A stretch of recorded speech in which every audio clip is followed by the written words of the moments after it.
Happy 75th birthday to the Fender Telecaster. It's been 75 years since the commercial debut of the Fender Telecaster guitar, which became one of the most consequential musical instruments in modern music. Its development wasn't just evolutionary, it fundamentally reshaped how electric guitars were built, played, and recorded. The first Fender Telecaster debuted in 1951, but to understand the development of the Telecaster, we must begin in the late 1940s with Leo Fender, not a musician, but a radio repairman. Electric guitars existed, but most were hollow body designs, and they were prone to feedback at higher volumes. As music styles changed, bands got louder, especially in Western swing and early R&B.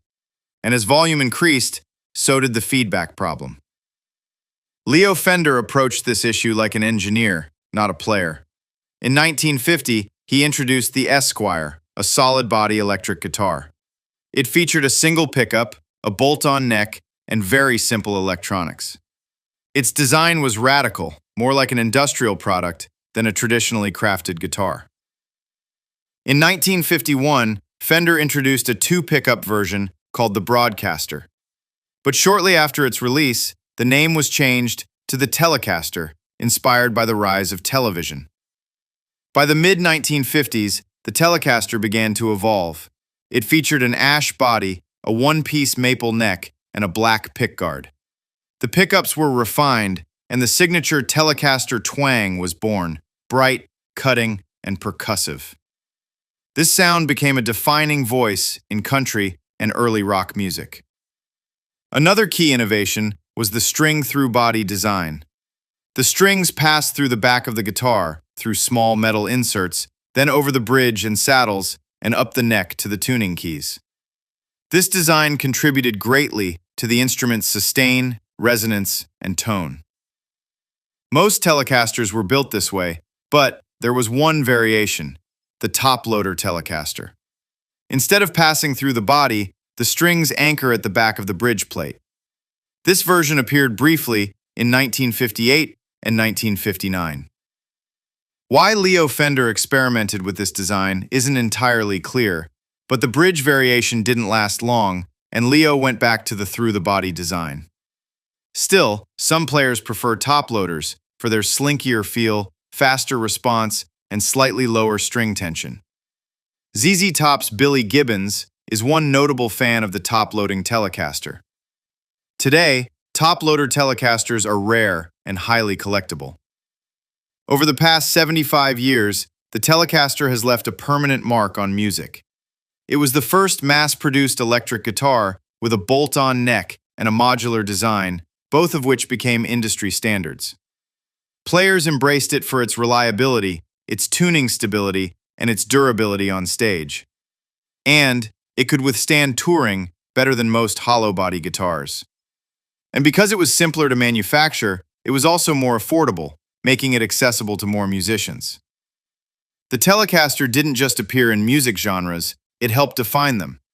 In country music, it created the signature chicken pickin' sound. In rock, it delivered sharp rhythm tones and clear leads.